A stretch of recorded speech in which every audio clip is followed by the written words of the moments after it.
টানা বৃষ্টিতে বিপর্যস্ত পাহাড়ের জনজীবন, বেড়েছে ঠান্ডাজনিত রোগ, জুন চাষিদের কপালে চিন্তার ভাঁজ, তলিয়ে গেছে শিক্ষা প্রতিষ্ঠান, ব্যাহত হচ্ছে পাঠদান, থমকে গেছে লিজেন্ডস কাপ, অনিশ্চয়তায় রিজিয়ন কাপ।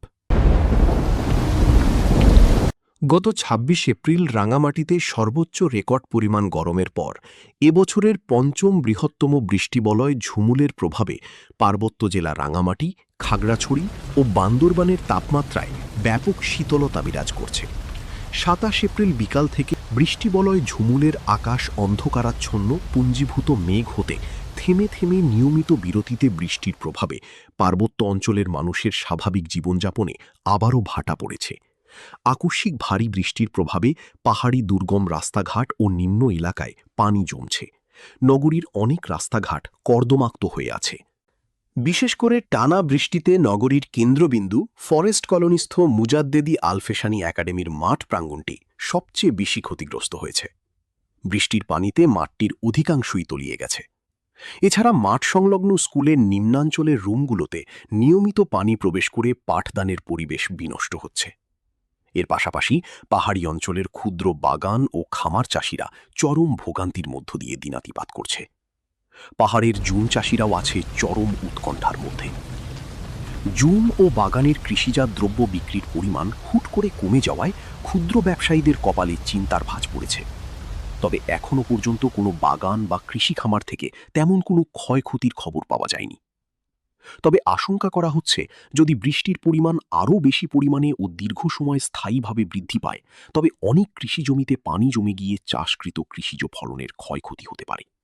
অন্যদিকে রাঙামাটি সদর হাসপাতালে খবর নিয়ে দেখা গেছে, সর্দি, কাশি ও জ্বরের রোগী ইতোমধ্যে দ্বিগুণ পরিমাণ বৃদ্ধি পেয়েছে। অন্যান্য জটিল রোগের তুলনায় ঠান্ডাজনিত রোগীর পরিমাণ উল্লেখযোগ্য হারে বৃদ্ধি পেয়েছে। অপরদিকে রাঙামাটিস্থ রিজার্ভ বাজার লঞ্চঘাট থেকে দূরপাল্লার লঞ্চ যাত্রায়, যেমন বাঘাইছড়ি বা বরকল, যাত্রীদেরকে সতর্ক থাকার পরামর্শ থাকছে। কেননা যেহেতু বর্তমানে আবহাওয়া পরিপূর্ণ অনুকূলে নেই এবং বজ্রসহ বৃষ্টিপাত অনেক বেশি হচ্ছে, তাই সকল দূরপাল্লার যাত্রীদের উচিত সতর্কভাবে লঞ্চের চলাচলের সময়সূচি লঞ্চ মালিক সমিতির নাম্বারে ফোন দিয়ে অগ্রিম জেনে রাখা।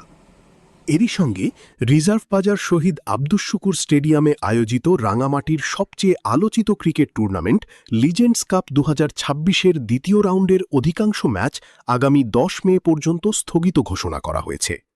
এছাড়া আগামী ৩ মে থেকে রাঙামাটি মারি স্টেডিয়ামে রিজিয়ন কাপ শুরুর কথা থাকলেও তাও সঠিক সময়ে অনুষ্ঠিত হতে পারবে কিনা তা নিয়ে ব্যাপক সংশয় সৃষ্টি হয়েছে। উল্লেখ্য, গত ২৮ এপ্রিল রাঙামাটিস্থ আদালত ভবন মাঠে আয়োজিত জাতীয় আইনগত সহায়তা দিবস বৃষ্টির কারণে শতভাগ সফল হয়নি। দুপুর ১.৫ ঘটিকায় সরজমিন পরিদর্শনে মেলা প্রাঙ্গণ ছিল পুরাই ফাঁকা। এর বহু আগেই সকল স্টল গুটিয়ে নেওয়া হয়।